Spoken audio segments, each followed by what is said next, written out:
The Commentary Booth is a show for media lovers by media lovers just like you. If you want to support the show, go to jamiapsmedia.com.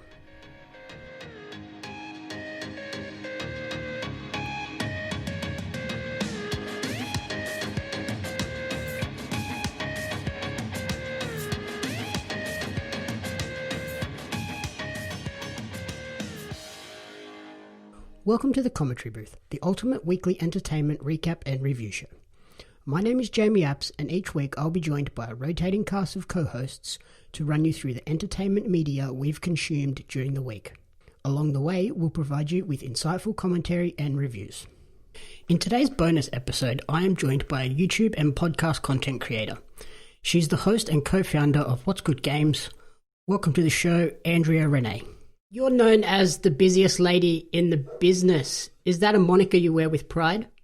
Absolutely. It was a funny thing when my friend Greg Miller first coined that nickname because he also is incredibly busy, but I've made it sort of my personal brand to always be hustling for the next project. When you're an independent contractor or you work freelance, you have to be your own best salesperson.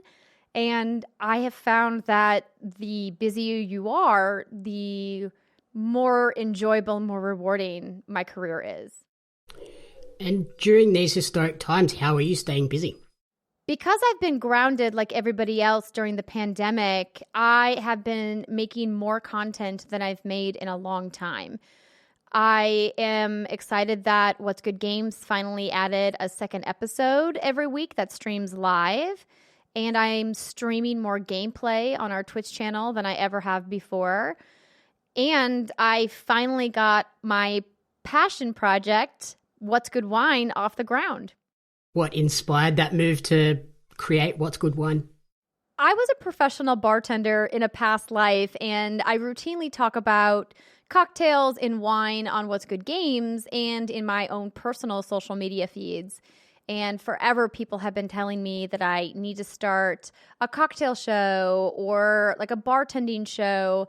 And I have always had a fascination, love, and appreciation for winemaking. After living in the Bay Area, so close to Napa Valley, I spent a lot of time in vineyards and speaking to winemakers. And I really grew a passion to make content about wine. And so far, it's been really fun. And I'm really looking forward to doing more stuff as soon as I can, have people over to the studio. I was going to ask, can we expect to see that sort of channel expanding post shutdowns? It's hard to say because I think in a perfect world, I would start traveling again and start booking jobs, but it's so uncertain. So I hope that I'm going to be able to do more content while I'm still in quarantine, but I eventually want to do more lifestyle content. Not that I don't love video games and love talking about gaming and tech, but I love so many other things as well, and wine is one of those things. So I do hope to do more content. And you mentioned earlier about being a freelancer, you have to constantly hustle. You worked for a number of outlets. Is that a path you would recommend, or do you wish you'd found a home base sooner? Oh, gosh, no. I definitely would not recommend the path that I took.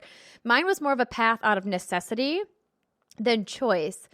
In the early days of digital video, a lot of outlets had a lot of turmoil and turnover just because of the nature of the business. Not only is it expensive to do video, whether you're broadcast or digital, but it's hard to chase the trends, to chase the algorithms, to know what can go viral and what's going to be the next big clickable thing. And because of that, a lot of media outlets come and go because it's really hard to make money. And I jumped around a lot because I was realizing that I needed to keep moving forward. On top of that, working in digital media also means that you have to wear a lot of different hats. And so when you wear a lot of different hats, it means you're kind of pulled in a lot of different directions. And as somebody who works on camera, I also wanted to do producing and writing and digital content creation and a bunch of other things. And I think the unfortunate part for me was that a lot of the producers that I worked with didn't think that somebody could be on camera talent and also be a programming coordinator or a creative development executive at the same time. And so I kind of had to keep moving on until I found somebody that would allow me to spread my wings and work as hard as I was desiring to. And eventually that led me to starting my own business. Was that hard, constantly being told that you were just an on-screen talent? The irony of your question is actually that a lot of the opportunities that were presented to me were more behind the scenes focused. I am very fortunate that I worked at companies that had a lot of different opportunities for advancement. But when it comes to being in a strategy role, they always presented as an opportunity that did not include being on camera. So it's interesting because I think a lot of people's assumptions would be, oh, well, we're only going to let you hold a microphone and be on camera, when in reality, the more senior level positions that were offered were always behind the camera, and they didn't think that I would have the bandwidth to do on camera and off camera at the same time. And so it was a choice of take the more senior role in the promotion and stop being on camera, or give up my dream of being on camera. And as you can tell, I'm definitely not giving that up. Was it nice to prove those people wrong and show that you could do both roles? Heck yes, it is nice to prove them wrong. I mean, let's be honest. I'm not where I want to be yet. I'm still chasing. Somebody asked me the other day, when was the moment that you feel like you made it in the industry? And I said, I don't feel like I've had that moment yet. I feel like I'm still pursuing that moment. I think that we all need to keep pushing and keep learning and keep striving for greatness. And the moment that you feel like you've achieved it is the moment that you're done and it's over for you. I think that you only get better by continuing to grow. And so I think that, seeing everything that we've accomplished with What's Good Games and being able to prove to people that, yes, that you can be in a strategic content role behind the scenes while also being on camera is something that I'm incredibly proud of. Was the founding of What's Good sort of done to give yourself that home base and that opportunity to do all the roles? 100%. I was freelancing in the San Francisco Bay Area, and between gigs, I would have stretches where I wasn't working. And I would find myself getting listless and getting frustrated that I couldn't find a regular home. I really wanted to be part of a full-time team. I absolutely did. But because of the situation of where I was living in my husband's job, there just wasn't an opportunity that had presented itself to me. And so I decided to start my own thing. And I had delayed in doing this, even though I've had several friends ask me why I didn't start something sooner. And it's because I knew exactly how much work it was to start a brand from scratch. And thankfully, I have amazing partners. And the women that run What's Good Games with me have really empowered me to feel creative and also feel strategic at the same time, while also using their skill sets to complement our business. And it's been so rewarding. I'm not going to lie and say that it hasn't been a crap ton of work, because it has, but it's definitely worth it. And you celebrated 3 years a couple of weeks ago. How special was that moment? I had to really take a beat this year. And I think a lot of people needed to have that beat as well, because we're all under an incredible amount of pressure and stress right now from a variety of standpoints. And when I looked back at our community and everything that our community provides, not only for us as hosts of the show, but for each other, and the friendships that our community members have made with each other, and how they're supporting each other now through this incredibly difficult time that we're all in, it really got me emotional, a lot more emotional than I was anticipating. We had a bunch of fans send in videos saying why they love our community and why they love our show. And it was hard to go through the edits on, because it was all just making me so happy. And like, it's crazy to be like, oh, I cried so many times, but they were all happy tears, but I did. And it just means a lot. It means a lot that our community helps uplift people. Is the community the thing you're most proud of, or are there other moments that have made you proud during those 3 years? The community is definitely something we always look at as a defining attribute of what we've been able to accomplish, because without our community, what do you really have? Like, what's the purpose to keep making content if you don't have people that are enjoying it and celebrating with each other? But we've done some really cool things and been part of some really cool partnerships. Working with Extra Life and the Sanford Children's Hospital to raise money for sick kids last year was an incredible moment. Getting to work with St. Jude's and raising money as part of Guardian Con was also great. You know, we've had a lot of other partners we've worked with as well, like Take This, which is a mental health charity, and being able to spread the gospel of it's okay to not be okay and remind people that mental health matters. And also reminding people that it doesn't matter what you look like, who you love, what religion you have, how old you are, that anybody can be a gamer. That's really been a defining thing for What's Good Games for me, is the inclusivity message of video game culture.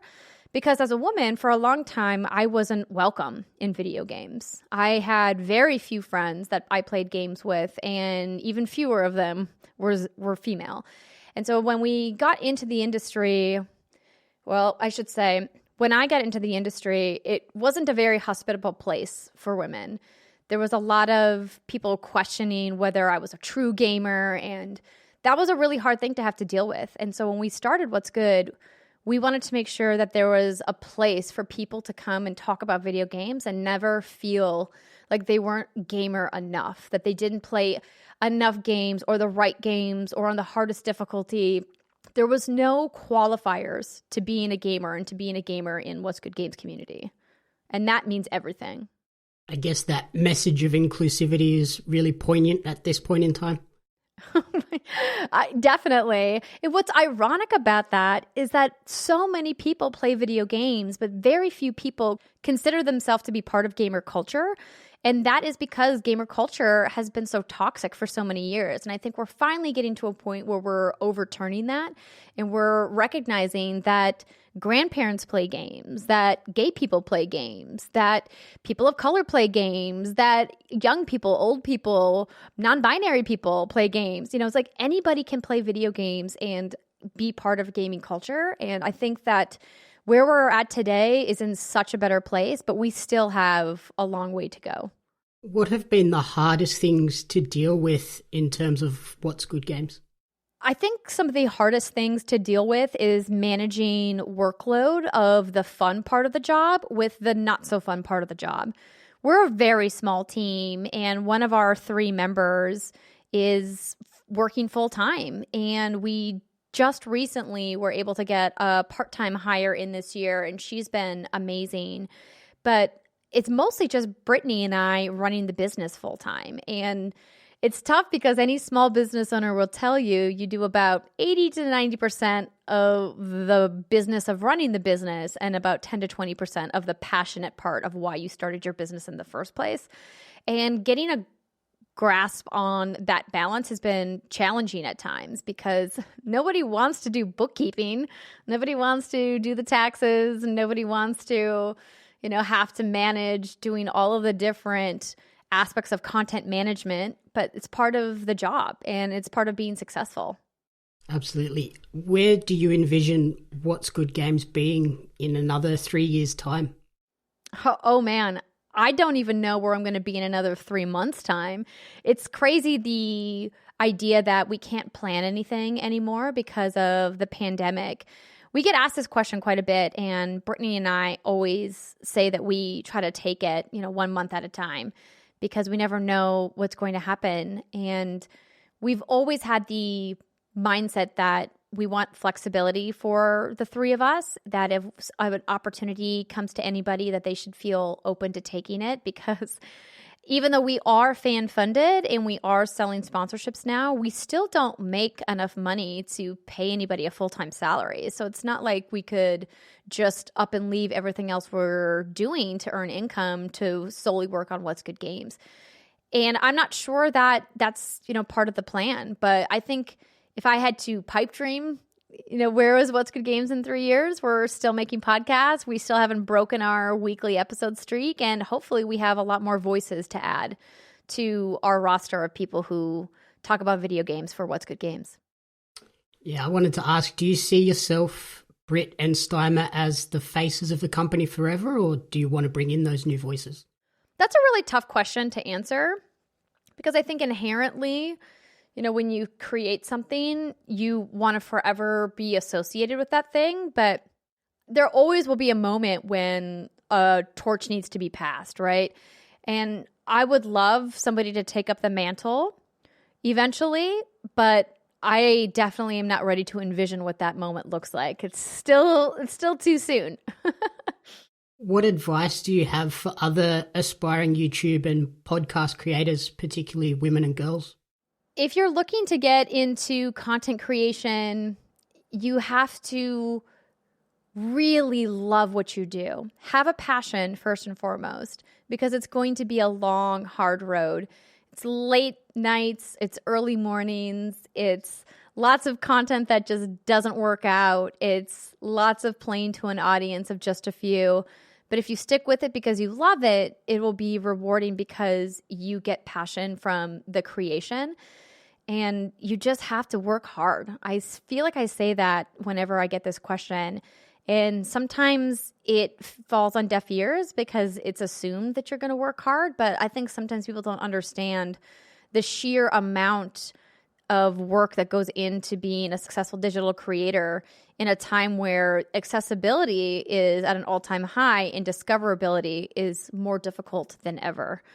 Trying to manage algorithms and uploading and producing and planning, collaborating all on your own is a lot, and it's easy to get burned out. But if you are passionate and you love it and you wake up every morning going, I can't wait to stream today.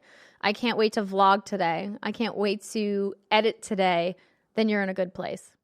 And what are those things that have been keeping you going in these last few months where we've all been stuck at home in terms of media?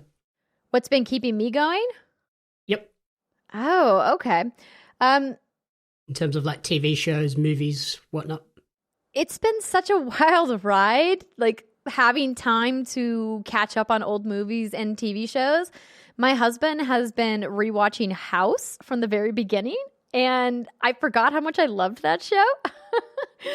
So that's been a big staple for us. But honestly, I've just been playing so many games. I have fallen down an Animal Crossing rabbit hole that I did not anticipate.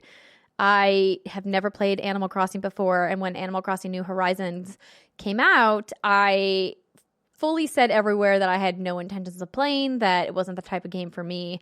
And then I think the stress of the world and the weight of the situation that we find ourselves in just kept creeping on me when I was trying to play some of the games that I usually turn to, the more action-focused games. And I needed a break. I needed a relief. And that game has been such a relief for me in a way that I never would have anticipated. And I definitely am not alone there. A lot of people are playing it for the exact same reason. I imagine Brit's quite happy about that. She is. I have actually played more Animal Crossing than she has now. She's been so obsessed with Yakuza, she can't see anything else. Finally, is there anything that you feel we've missed in terms of your story? I think the only thing that I would really want to reiterate is something that I didn't fully answer in your question about, speaking to women and girls specifically, is that I don't have to tell you that your authenticity is going to be questioned. I don't have to tell you that you're going to deal with some really inappropriate comments. I would just encourage you to persevere. I would encourage you to remember that you're not alone and that you have support and that we need more of your voices. And if you're up for the challenge, we would love to help support you. And it's not going to be easy. I'm not going to pretend like it is, but being a woman in this world isn't easy to begin with. And I think that you're stronger than you think you are. So I hope that you follow your passion and don't let anybody tell you that you can't do it. Brilliant. Thank you so much for your time. And hopefully everything settles down and you stay safe. Well, thank you so much for reaching out. I'm just curious, one question before you go, how did you find my content? Through Kind of Funny was where I was first introduced to you and have followed along since. Oh, great. Awesome. Thank you so much. All right, take care. Thank you for listening to The Commentary Booth. If you enjoyed the show, please remember to rate, review, and subscribe on iTunes. You can follow me on social media at JamieAppsMedia. You can follow Andrea on Twitter at Andrea Rene and Instagram at Andrea Rene _. And finally, you can find What's Good Games on YouTube or Twitter at What's Good _games. The Commentary Booth is a fan-funded production of Jamie Apps Media. You can support the podcast alongside our magazine Jamzine over on Patreon at patreon.com/Jamie Apps Media. The following people supported at the Jam publisher level or higher, and you cannot fathom how incredibly appreciative we are for their support. Brian and June Hart, Caitlin Fitzgerald, Courtney Paulson, Tracy Apps.